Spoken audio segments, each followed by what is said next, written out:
Donc, bienvenue à la masterclass L'impact des blessures sur notre ancrage pour les professionnels de l'accompagnement. On va être ensemble environ 1 heure.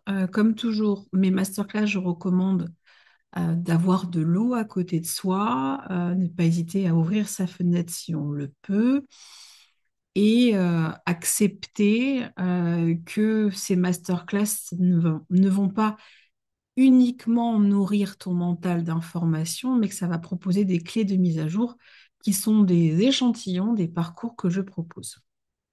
On y va. Donc, bienvenue. Pour celles qui ne me connaissent pas, je vais me présenter. Donc, je suis Audrey Jade. Je suis initiatrice, libératrice, révélatrice des émanations féminines et masculines. Ça veut dire que j'ai un grand temps qui est alloué à explorer, euh, observer, remettre en question, nettoyer et guérir dans les deux émanations. Je suis expert dans la guérison de la blessure d'abandon, d'humiliation et de persécution, et je suis en train de finaliser sur la blessure de non-reconnaissance. Je suis créatrice de quêtes de guérison urbaine. Donc, ce sont des quêtes de cacao sacré euh, où mes clientes boivent du cacao sacré chez elles en écoutant des canalisations et des recommandations sur une durée en général de 8 à 12 jours. Et je suis prêtresse de l'ère du Verseau, féminin et masculin sacré. En fait, mon job de fond, c'est de rassembler les deux émanations. Donc moi, je suis en avance sur mon temps. J'accompagne un mouvement initiatique pour celles qui sont prêtes, donc les porteuses, les gardiennes, les conceptrices du nouveau monde, pour offrir des parcours d'évolution pour les professionnels de l'accompagnement, particulièrement si tu pressens euh, le démantèlement hiérarchique qui va devenir obsolète dans une décade. Et donc, tout ce changement fait que tu devras être une professionnelle de l'accompagnement qui accompagnera des éclats de Dieu comme toi. Et donc, il n'y aura plus de hiérarchie. Il y a la théorie où le mental trouve ça super en New Age. Et puis, il y a le concret où on rencontre des parts de nous qui sont quand même confortables à être dans une certaine supériorité. Et c'est pour ça que les parcours sont intéressants parce que tu vas pouvoir déposer, et c'est tout à fait OK d'avoir eu besoin d'être la sachante, d'être celle qui sait, celle qui canalise.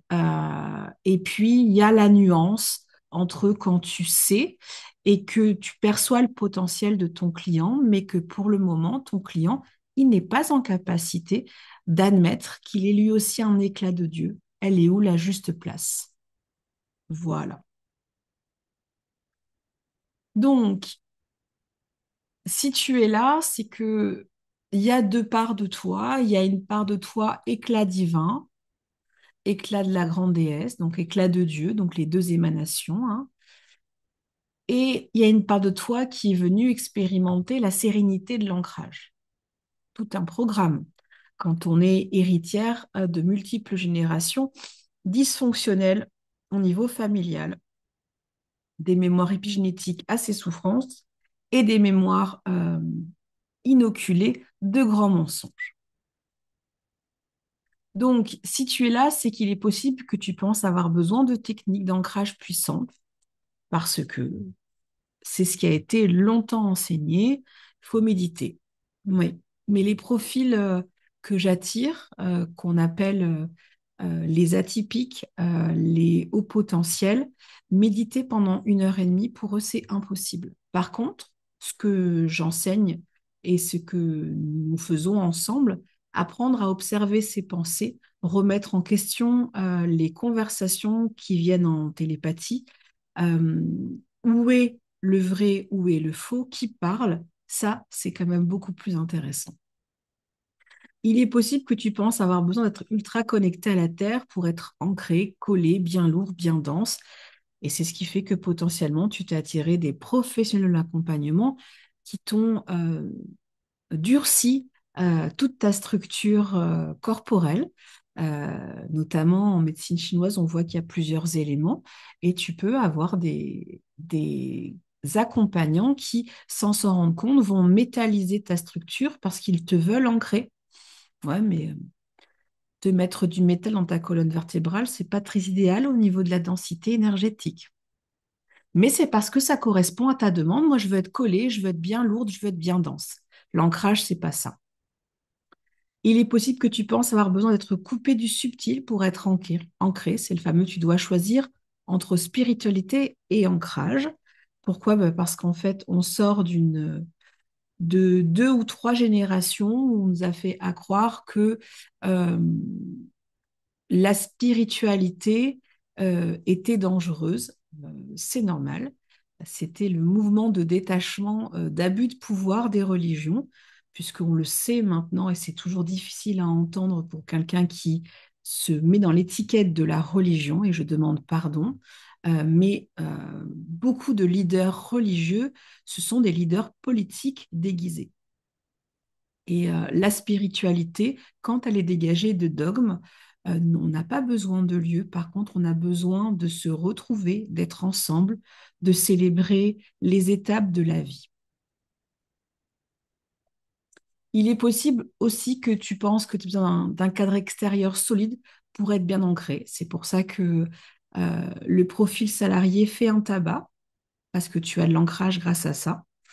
Mais on le retrouve aussi dans l'ancrage argent, maison, stabilité, matérialité. Euh, c'est OK. En fait, on passe tous par là. Et si tu viens sur ma masterclass, c'est que tu es prête à enclencher avec ton petit balai, dépoussier tout ça. Il est possible aussi que tu crois que t'ancrer, bah, ça doit te faire comme tes parents, donc tu n'as pas forcément super envie, ou comme tes mentors, mais est-ce que tu les as mis sur un piédestal? C'est la difficulté. Donc, du coup, tu veux suivre l'exemple des figures d'autorité pour t'assurer un bon ancrage. De toute manière, euh, on fait tout ça. On s'ancre comme nos parents, ou on est en réaction d'ancrage comme nos parents, et on s'ancre comme nos mentors, et après on est en réaction d'ancrage comme nos mentors. Ça fait partie de la croissance. C'est normal. Il est possible aussi que tu crois qu'il faut fusionner avec un groupe ou un mentor pour être stable. Bah, c'est vrai que ça aide, hein, particulièrement quand on est très, très, très céleste. Mais malheureusement, si tu arrives sur la masterclass, c'est que tu sais que tu as rendez-vous avec un parcours initiatique où tu vas devoir, par amour pour toi, défaire. En fait, l'ancrage, tu as besoin d'être gagnante à être dans la connexion. C'est aussi simple que ça. C'est-à-dire que si tu refuses de t'ancrer, c'est que tu crois que tu es perdante. Donc, tu n'as pas envie d'être connectée. Et l'ancrage nous renvoie à la relation qu'on a avec le divin en soi, et donc automatiquement le nettoyage du dogme des projections sur le divin, notamment le Dieu punisseur, le Dieu prédateur, le Dieu qui est dans le camp des gagnants et il ne faut pas être dans le camp des perdants. Et pour être dans un ancrage, ben, il faut sortir de l'enfer. Et je t'ai mis la définition de l'enfer.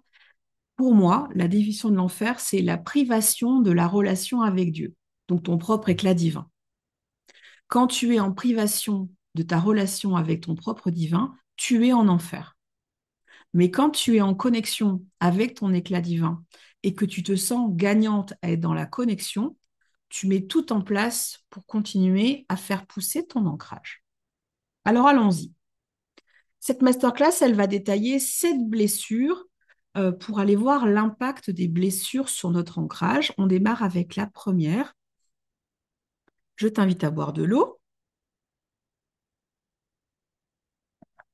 Donc la première, c'est la blessure de rejet. Donc la blessure de rejet, ouais, qui apparemment est très relayée dans la famille, l'impact sur l'ancrage, c'est qu'on va avoir une difficulté à prendre sa place. On a tendance à vouloir disparaître ou à se rendre invisible. Bon, mais l'impact sur l'accompagnement de ta blessure de rejet, ben, ça peut te pousser à ne pas t'affirmer, à brader tes services et à avoir du mal à poser tes limites. Voilà. Note les blessures que tu vois au niveau de l'accompagnant que tu es, comment ça bouge, hein. Nous avons après la blessure de l'abandon. Donc, la blessure d'abandon, au niveau de l'ancrage, c'est quoi comme impact? On est instable émotionnellement, on oscille entre de l'attachement excessif et de l'évitement. Donc, en fait, on oscille entre du tout ou du rien. C'est facilement repérable. On est dans de la fusion, donc on perçoit le monde sous fusion. Quand il n'y a pas de fusion, euh, la blessure d'abandon ne trouve pas du tout d'intérêt. Alors, l'impact sur l'accompagnement que tu auras si tu portes une blessure d'abandon, c'est que ça peut t'amener à trop donner, à surinvestir le client, à vouloir sauver le client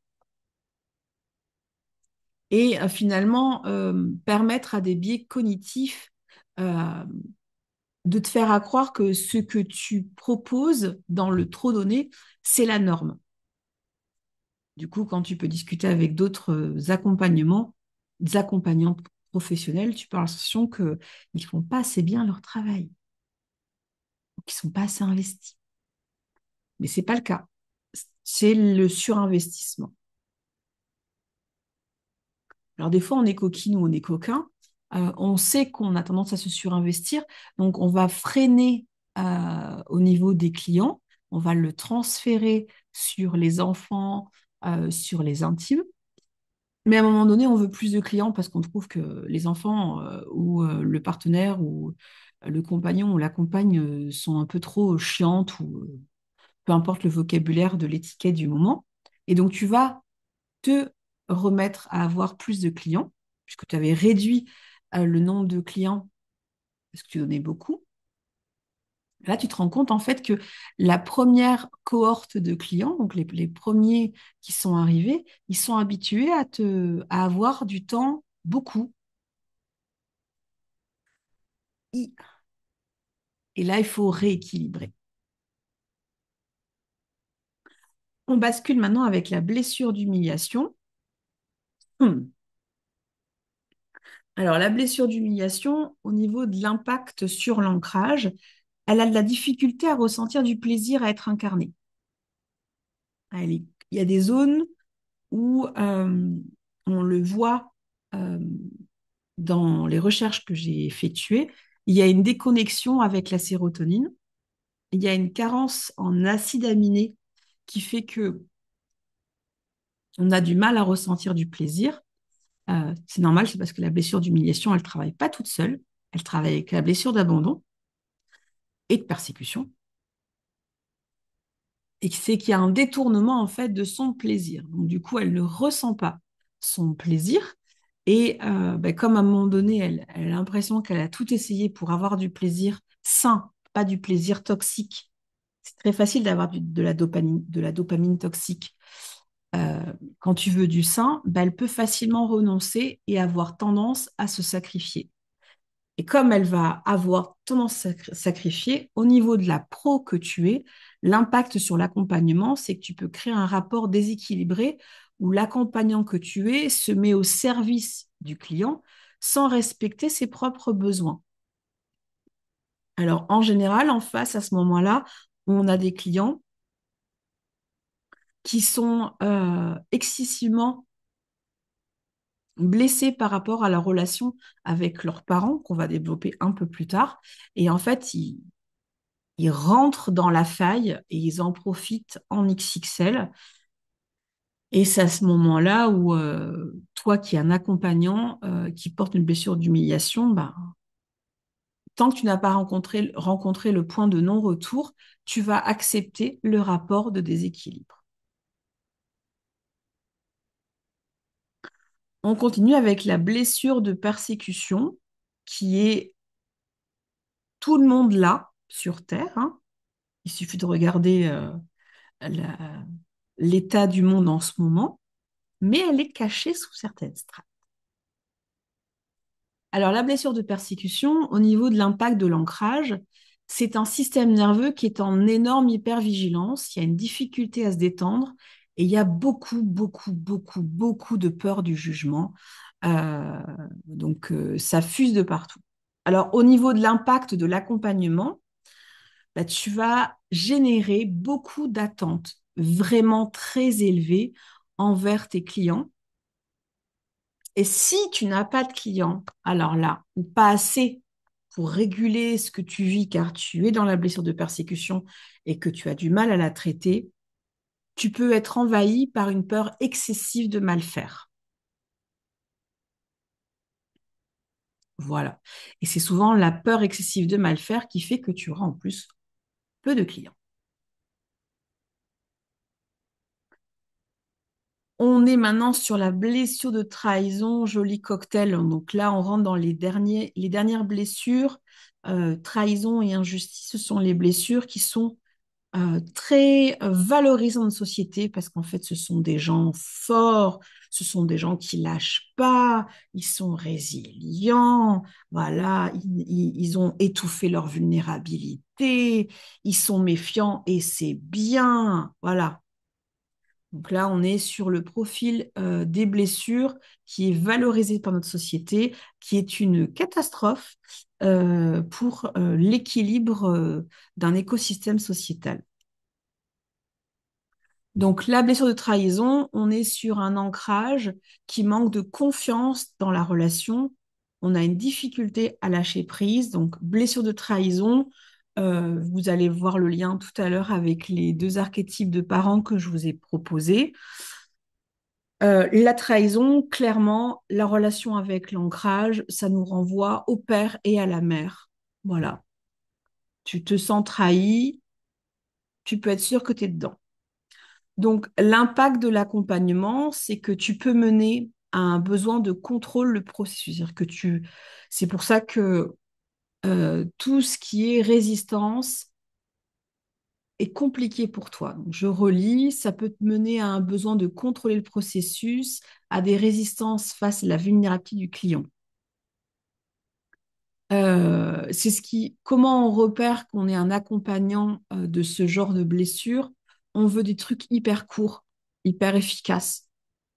Voilà, on est sur du 3, 4 mois, voire du 4 semaines.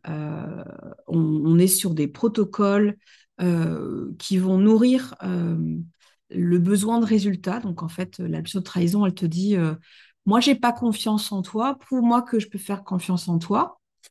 Comment je sais si je te fais confiance? Il faut que tu sois euh, connu, il faut que tu demandes cher, il faut que tu aies un planning chargé. Et là, en plus, si tu as des méthodes miracles, je kiffe. Donc ça, c'est l'abus de trahison. Et comment tu sais que tu l'as? Bah, tout simplement, bah, tu peux potentiellement admirer les gens qui font ce genre de processus. Pourquoi je le nomme? C'est parce que c'est douloureux pour la blessure de trahison d'admettre que comme elle ne veut pas faire confiance pour survivre, elle a mis en place un processus où elle se raconte qu'elle est gagnante à faire ça. Les clients sont gagnantes et du coup, dans l'accompagnement qu'elle propose, les gens sont gagnants. Malheureusement, comme tu le lis, c'est écrit sur la slide, bah en fait, ce sont des processus de contrôle. Donc, en fait, ce sont des processus de force de transformation. Donc, on est sur bonne mémoire de magie noire. Hmm. Et après, on a la blessure de non-reconnaissance. Donc, non-reconnaissance, c'est rejet, trahison, injustice ensemble. Tu secoues, t'es gagnante. Donc, la blessure de non-reconnaissance, il y a un impact sur l'ancrage qui est douloureux. Tu as la sensation de ne pas être légitime.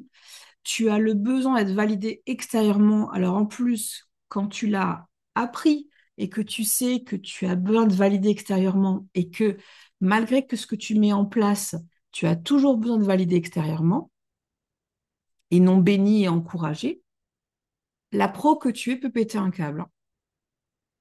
l'impact sur l'accompagnement, c'est que ça peut provoquer une quête de perfection ou bien un effacement de soi face aux attentes des autres.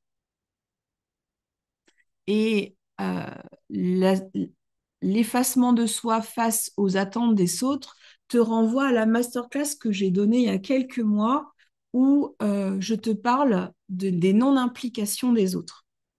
Et en fait, tu vas absorber les non-implications des autres.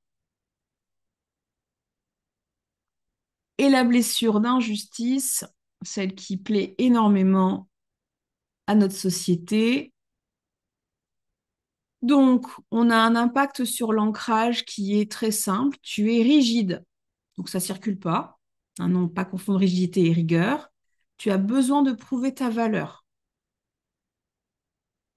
Donc, tu fréquentes des gens qui vont te confirmer que tu as de la valeur. Sinon, ils ne t'intéressent pas. Alors, l'impact sur l'accompagnement, tu peux amener à un manque de souplesse, à une posture d'autorité assez excessive et une difficulté à accueillir la vulnérabilité du client. Donc là, on retrouve en général des profils quand tu es dans ta blessure d'injustice et que tu ne veux pas la traiter, tu vas adorer les méthodes où tu peux te cacher, comme les protocoles d'hypnose, les protocoles de MDR. Comme ça, tu te caches parce qu'en fait, ce sont des protocoles qui ont quand même une certaine rigidité. Mais quand tu accueilles ta blessure d'injustice et que tu la transmutes, ça va sentir dans ton ancrage, tu vas être plus souple et donc du coup, tu vas transformer un outil qui était rigide en quelque chose que tu vas sublimer. Et là, tu crées ta propre méthode. Donc, on va faire le petit point déjà sur les 7 blessures, pour celles qui sont là en direct, lesquelles te parlent. Bon, ça, je vais boire un peu d'eau.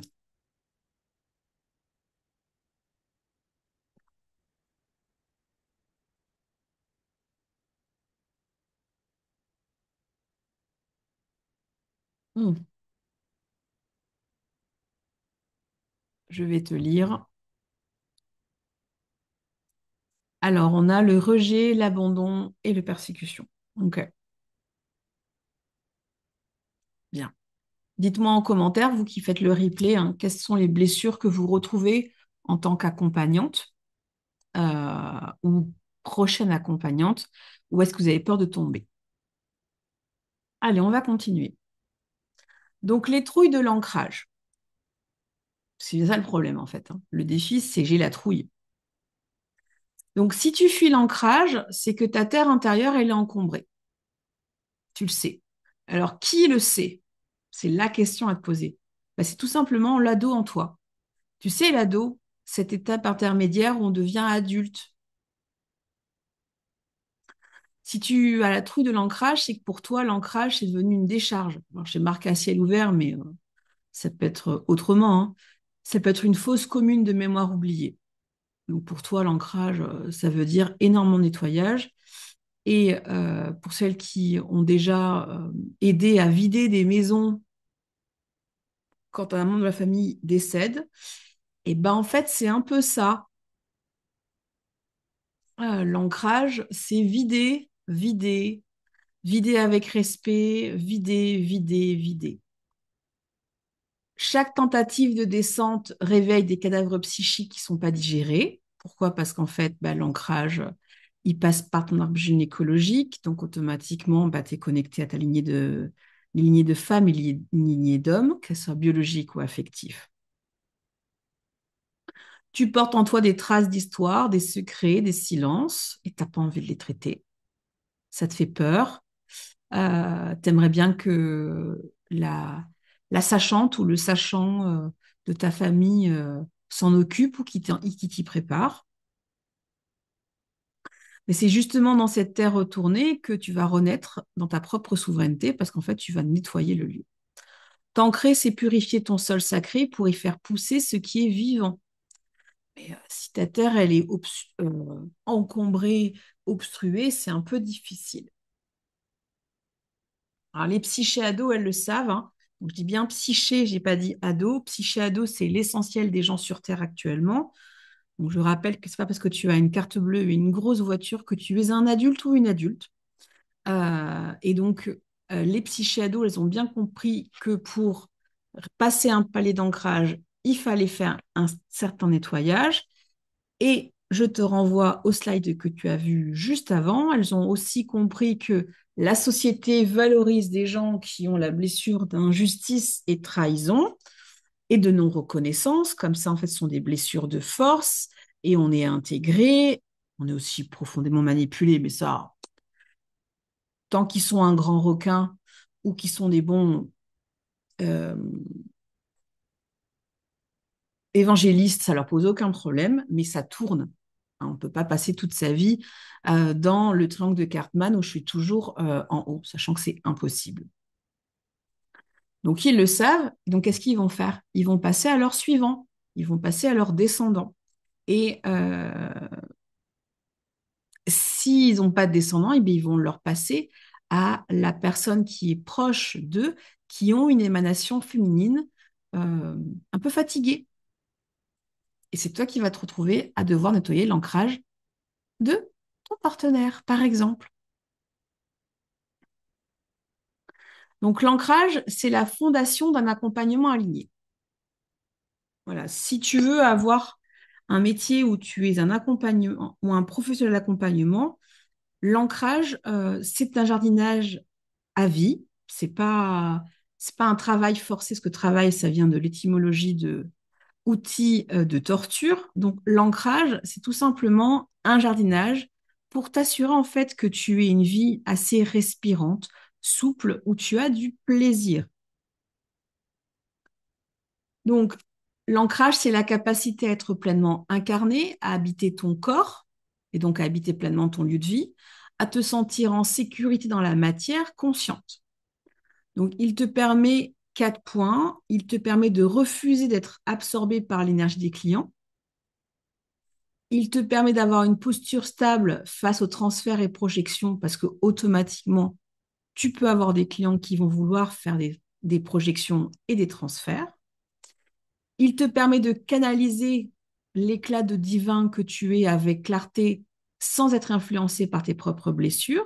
Ça permet en fait que quand tu es en consulte, tu es en mouvement vertical et horizontal où tous tes clairs sont actifs et les blessures que tu traites sur le moment sont enveloppées parce que tu es en train de t'occuper de ton client.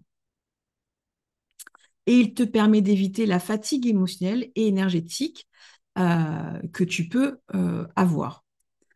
Donc, un accompagnant bien ancré, il inspire confiance, il apporte une présence sécurisante et il peut guider avec clarté sans s'épuiser. Et j'ouvre une petite parenthèse par rapport à ça. Quand tu as ton ancrage, tu sais euh, combien de rendez-vous tu peux avoir si tu fais encore du one-to-one. Voilà. Youpi, tu me diras après pourquoi. Donc, les blessures de trahison, d'injustice et de non-reconnaissance qu'on a tous, hein, mais on ne veut pas trop forcément aller voir. Ça cache deux ancrages d'archétypes. Il y en a plus, hein, mais c'est vraiment pour que tu fasses le lien sur l'impact de ton ancrage. Le premier archétype qui impacte ta relation d'ancrage avec la Terre, et là tu vas bien ouvrir tes oreilles, c'est l'archétype du père insuffisant. Donc l'archétype du père insuffisant, si ton père le portait, si dans la famille il y a des hommes qui le portent, même des femmes, hein, parce que c'est dans l'émanation masculine, ça donne 4 axes qui vaut le coup d'écouter et qui viennent nourrir en fait les blessures et c'est important à faire du lien. Ben, ça nous fait que quand le père il est absent ou faible, la base intérieure, elle manque de structure.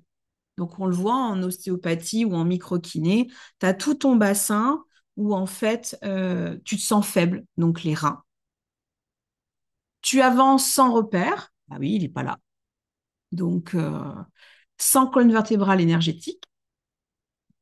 Tu doutes de ta légitimité à prendre ta place sur Terre. Donc, c'est vraiment récurrent, hein. Comment se sentir illégitime? Bah, tu as eu un père avec un archétype de père insuffisant. Bingo.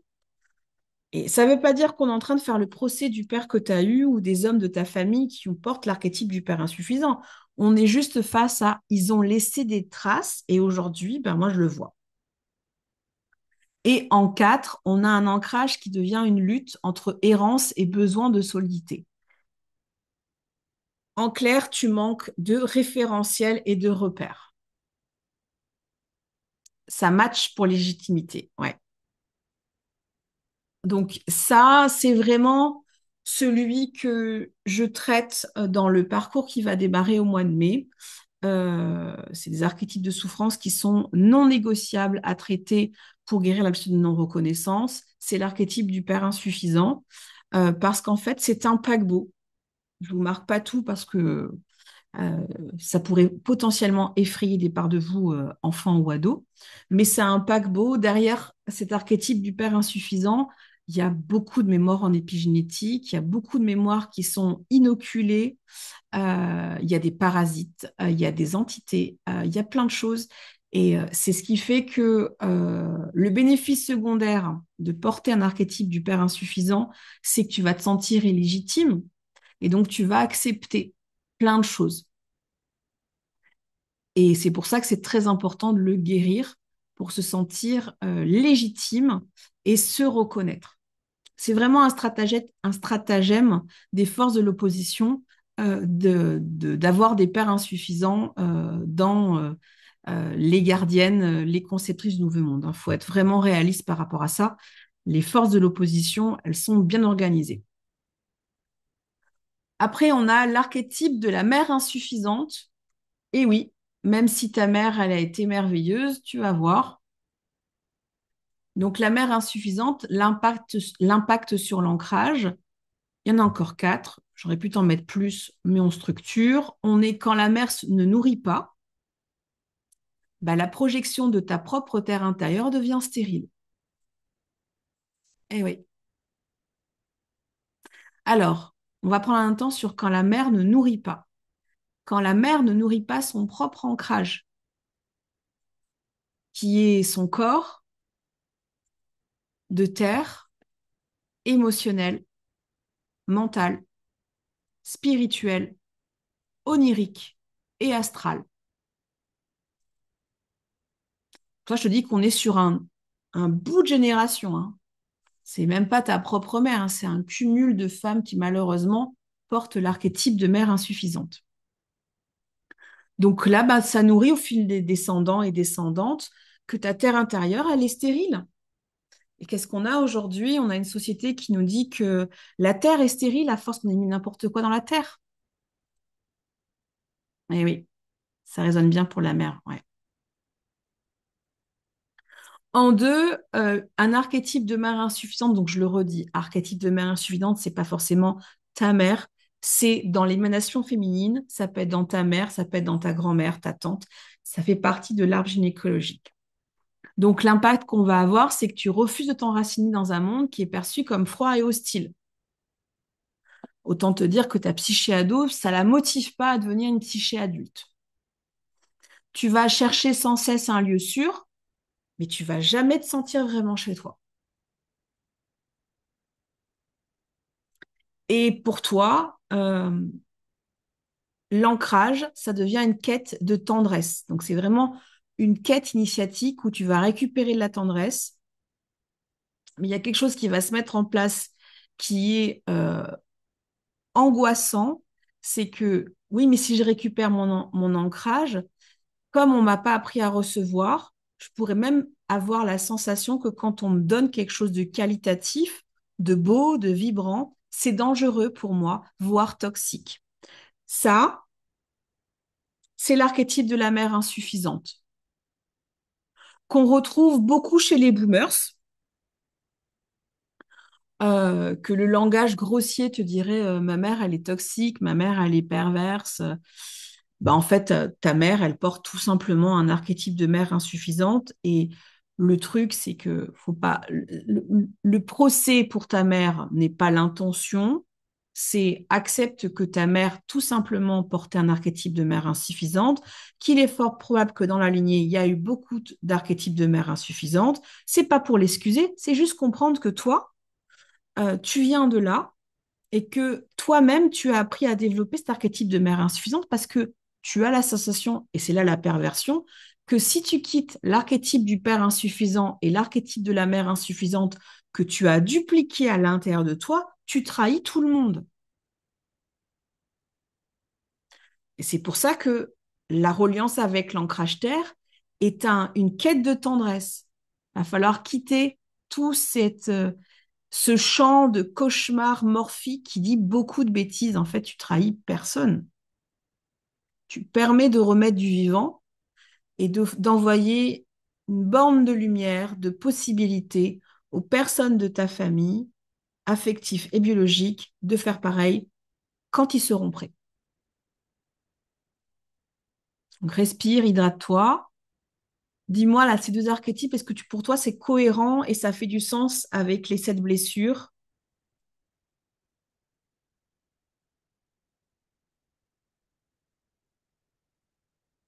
Je vais te lire. Dites-moi en commentaire, vous qui ferez le replay. Oui, ça fait sens. OK.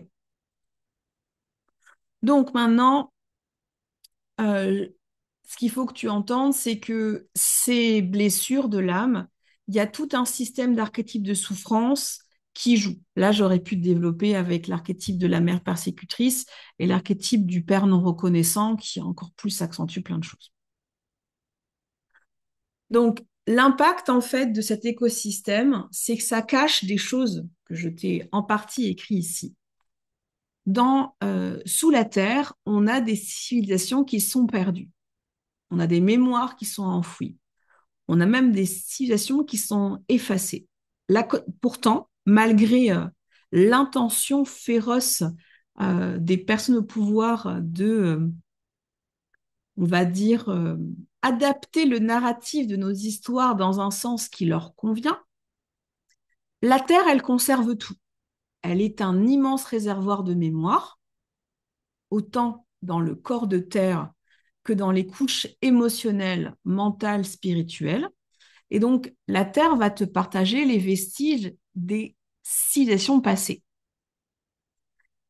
Sous Terre, on a les traces des morts, on a les traces des guerres, mais on a aussi les traces des renaissances qui coexistent dans l'invisible. Donc, archétypalement, tout ce que ça montre, c'est que la Terre nous montre que nous avons des couches inconscientes que nous avons oubliées, qu'on a rejetées, qu'on a même expulsées, qu'on a effacées de notre propre histoire.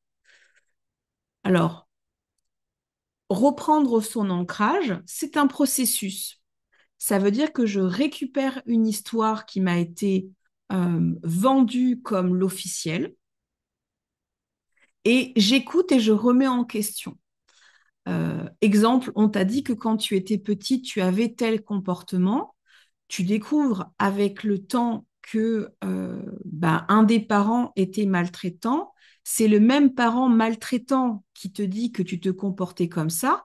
Tu as le droit de remettre en question le narratif du parent qui dit que quand tu étais petite, tu étais comme ceci et comme cela. Eh ben, un processus d'ancrage, c'est exactement ça. C'est remettre en question ce que je crois être la vérité et vérifier si c'est vrai ou si c'est transformé. Le processus d'ancrage, euh, pour qu'on puisse se stabiliser dans la matière, on doit traverser des strates mémorielles et on doit les regarder, les nettoyer avec amour et avec conscience. De toute manière, dans les 20 ans qui arrivent, avec vraiment l'énergie du verso qui s'installe, il y a un appel ferme, puisque la Terre vibre plus haut. Donc, comme elle vibre plus haut, elle invite à plus de conscience. Et plus nous allons intégrer que nous devons reprendre euh, pouvoir dans nos racines, plus on peut être connecté au présent. C'est pour ça que je t'ai écrit, tout ce qui n'est pas intégré dans tes racines profondes peut influencer tes connexions au présent. Au moment où j'ai préparé la masterclass, j'ai eu une information qui m'a été confirmée par d'autres moyens et qui prouve en fait l'importance de notre engagement à récupérer notre ancrage. Euh, Beaucoup d'entre vous ont peur cette proposition de civilisation où on va être euh, connecté tel des robots. Et en fait, si les personnes qui veulent proposer qu'on ait des puces dans nos têtes pour nous améliorer ont autant d'insistance à nous dire qu'on est gagnant, c'est qu'il y a quelque chose qui arrive pour l'essentiel d'entre nous par différents strates, c'est que nous récupérons nos pouvoirs éthériques. C'est-à-dire que par l'éther, tu peux te connecter à ton éclat de divinité, tu peux avoir des informations, et donc tu n'as pas besoin de technologie.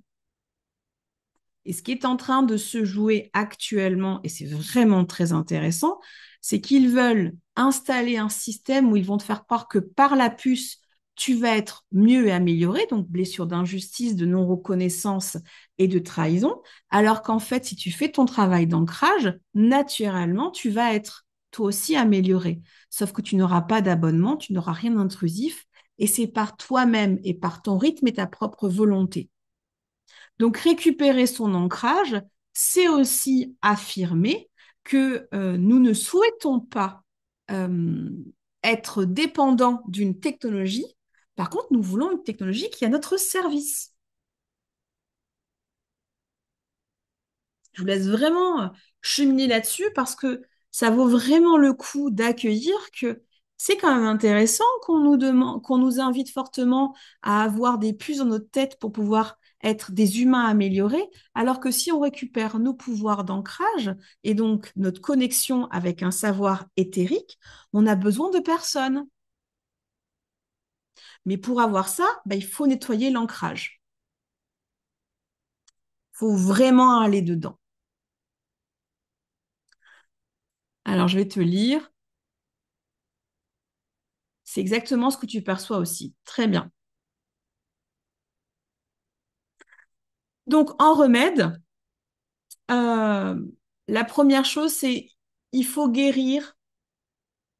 Il faut comprendre que guérir, c'est une action que personne ne peut faire pour toi. Voilà. Guérir ta relation à l'ancrage, c'est une action que personne ne peut faire pour toi. En remède, il faut accueillir que récupérer ton ancrage, c'est dire oui à la terre, oui à ton corps et oui à la relation mère divine. Et donc, si on se base sur ce que je t'ai enseigné juste avant, accepter le champ de mensonges que tu vas trahir les femmes et les hommes qui portent l'archétype des parents insuffisants. Parce que toi, tu vas dire oui, alors que eux, ils ont dit non. Ils n'ont pas pu, ils ont fait le choix, ça t'appartient. En trois, il faut accepter que l'ancrage, c'est toujours un cadeau pour te libérer du capitalisme XXL, notamment ce que je te viens de partager, c'est-à-dire plus tu es ancré, plus tu as le flot d'informations et plus en fait tu construis à l'intérieur de toi que tu dis non aux projections, voire aux attaques psychiques de terreur qui dit que tu as besoin d'eux euh, pour être intégré. Non, c'est eux qui ont besoin de toi. Donc eux, ce sont des personnes qui sont dans leurs blessures et qui ont besoin de rester dans leurs blessures parce qu'ils ont peur de s'ancrer. Ils passent par des moyens détournés. En quatre, il faut retrouver ta relation à ton ancrage euh, comme une occasion d'accueillir, d'apprivoiser, d'accepter que tu es un être de connexion. Donc, retrouver ta relation, ton ancrage, ça demande de le faire avec l'autre. C'est pour ça qu'à la première masterclass, je t'ai parlé de ton ancrage, ça passe par tes fascias et par ton système nerveux. Eh bien, tes fascias et ton système nerveux, donc les champignons et les racines, ce sont des êtres de connexion qui vivent ensemble. Et en fait, Nous sommes une race d'interdépendance. Donc, guérir, je reviens au un, guérir, c'est une action que tu ne peux faire et vraiment une action qu'il n'y a que toi qui peux faire, mais tu as besoin de la connexion pour avoir l'élan, le courage, la persévérance, l'espoir, la confiance de le faire. Et reconnaître que chaque nouveau palier de souveraineté t'amène vers Dieu sur terre. Dieu, c'est qui? C'est toi. Tu es la fille, le fils de Dieu. Tu es la fille, le fils de la grande Sophia. Tu es un éclat du divin. Et reconnaître chaque nouveau palier, c'est quitter sur des strates et des strates des dogmes d'abus de pouvoir religieux, politiques, pour te rappeler ton interdépendance divine qui veut apporter au monde. Donc, je t'invite vraiment à accueillir que euh, l'ancrage, c'est un parcours de guérison et qu'il n'y a pas de fin. Par contre, il y a des temps de contemplation.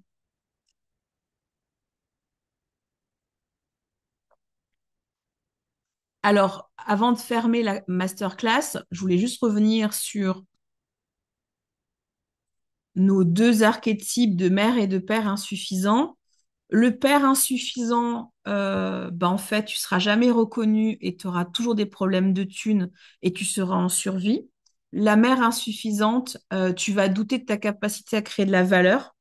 Tu vas douter de ta capacité à contenir, à conserver de la valeur parce que pour passer des paliers de sécurité et de prospérité et de plaisir, il faut que le système nerveux se sente en capacité de conserver l'amour, la reconnaissance, l'argent qu'il reçoit. Si il a la sensation qu'il ne peut pas le conserver, tu peux être sûr que la mère insuffisante a un rôle très fort et que du coup, tu passes pas de palier de confort de vie. Et pas passer de confort de vie, ça veut dire quoi? Ça veut dire que tu peux pas apporter plus que tu voudrais expérimenter. Donc, le prochain parcours qui va démarrer au mois de mai, qui s'appelle Les clés de l'ancrage Oser grand, il est vraiment un parcours.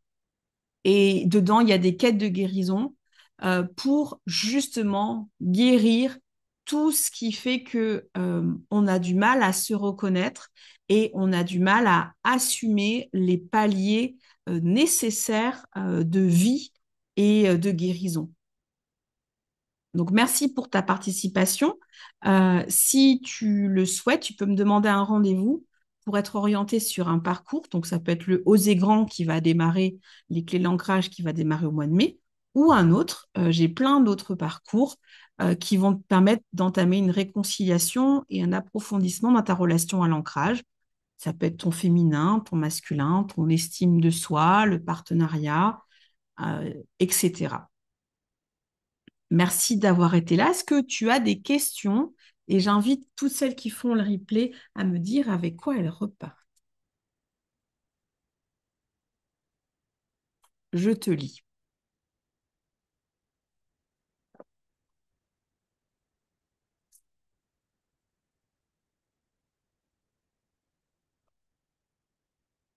Alors, c'est très clair et ça brasse bien.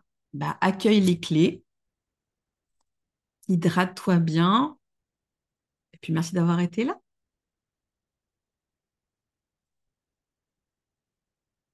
Donc, j'invite toutes celles qui sont en replay à me faire leur retour. J'ai hâte de vous lire. Merci beaucoup d'avoir été là. Et le parcours, il démarre au mois de mai.